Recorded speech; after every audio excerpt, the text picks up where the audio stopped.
السلام عليكم ورحمة الله تعالى وبركاته. معكم أمينة معو، رئيسة الجمعية الوطنية للشباب الطموح. حنا اليوم كنتواجدوا في دار شباب الزهور، كنظموا واحد اليوم تحسيسي بشراكة مع جوج الجمعيات واحد اخرين: جمعية العلم نور للتنمية الثقافية والاجتماعية، جمعية ملتقى الرائدات للتنمية الاجتماعية والثقافية، وجوج النوادي كيتواجدوا في دار شباب الزهور: نادي متطوع ونادي شباب الزهور.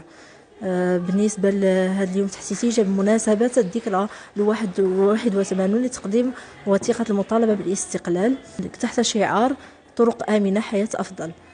كنشكروا جميع المتدخلين وشركاء ديالنا، منهم المديرية الجهوية للشباب، المديرية الجهوية للسلامة الطرقية بجهة فاس مكناس. كنشكروا السلطة المحلية، كنشكروا كذلك الأمن الوطني على الحضور وعلى تعزيز النقاش معنا. كنشكروا جميع اطر ديال دار الشباب على التعاون وعلى الثقه ديالهم فينا، وجميع الحضور من نساء ورجال واطفال تهما. السلام عليكم. فاطمه زهره بن شوم، ممثله جمعيه العلم نور للتنميه الثقافيه والاجتماعيه. الجمعيه اليوم في اطار ذكرى تقديم وثيقه الاستقلال تتنظم يوم تحسيسي. الهدف من هذا اليوم التحسيسي هو يوم تحسيسي لفائدة المجتمع المدني، وتحضروه مجموعة من الشباب ومن الأطفال ومن الأمهات ومن الآباء. اليوم فيه مجموعة ديال الأنشطة كما حضرتوها معنا. هذه الأنشطة الدور ديالها أننا نوعيو وأننا نحسوا بالخطورة ديال استعمال الطريق، استعمال الغير آمن للطريق، انطلاقا من مجموعة ديال السلوكات اللي تلقاوها في الطريق اللي تتسبب مشاكل كبرى. والإحصائيات كما كانت في واحد العرض اللي قدموه الإخوان داخل هذا اليوم التحسيسي، فهي حقيقة إحصائيات جد خطيرة. تلقاو أن فئة عديمي الحماية وخصوصا مستعملي الدراجات النارية وأيضا مستعملي الطريق من الراجلين فهم الفئة الأكثر تضررا من حوادث الطريق، وأيضا يعني السلوك المتهور في السياقة المفرطة. كانت هناك مجموعة من التوصيات ومجموعة من الإرشادات ومجموعة من المعلومات اللي كانوا الناس يعني واخا عارفينها ما كانوش ربما واعيين بها أكثر. فهذا اليوم كان تسلط الضوء على هذا الاستعمال الغير الآمن للطريق، واللي حاولنا من خلاله أننا نوعي الناس من أجل أنهم يكونوا واعيين بهذه الأمور كاملة في مجال السلامة الطرقية. الاسم فرج سفيان، عضو جمعية علم نور، وكذلك مستفيد من هذا اليوم التحسيسي للسلامة الطرقية بمناسبة يعني ذكرى تقديم وثيقة الاستقلال.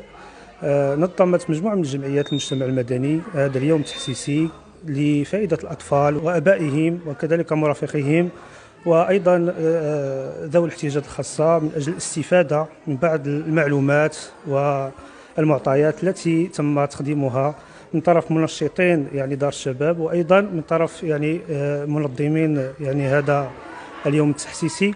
وكذلك تم الإجابة عن بعض التساؤلات يعني سواء الأطفال سواء يعني أبائهم حول يعني كيفية استعمال الطريق، وأيضا كيفية احترام يعني قواعد السير وقوانين السير. أولا بسم الله الرحمن الرحيم. معكم عبد الصمد بن صابر من نادي متطوع دار شباب الزهور. أكيد حنا كنا مشاركين اليوم في هذا البرنامج، هذا في هذا النشاط ديال السلامة الطرقية بمناسبة ديال ذكرى تقديم وثيقة الاستقلال. واكيد يعني هذا البرنامج، هذا النشاط عفوا، يعني اللي ضمن في المحتويات ديالو مجموعه من الانشطه التحسيسيه والتوعويه، كذلك يعني التنشيطيه، يعني اللي كانت في المستوى وترقى الى مستوى يعني لا الطفل ولا الشباب، يعني وكانت هادفه يعني كانت خاصه بجميع فئات المجتمع المدني.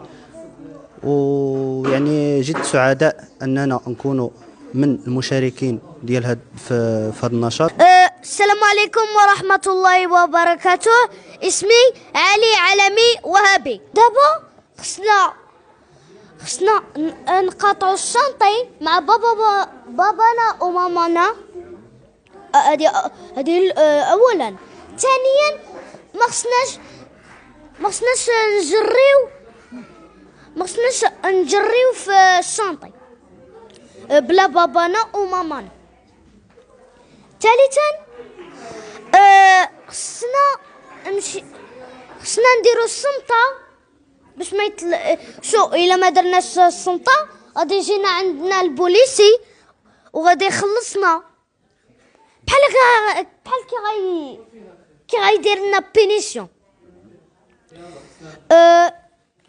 ثالثا خصنا نقطعوا الماما الراجلين حيتاش الا ما كانوش داروها اي الطوموبيلات غادي يزيدوا في السرعه. خصنا نديروا ماما الراجلين باش ينقصوا الطوموبيلات السرعه.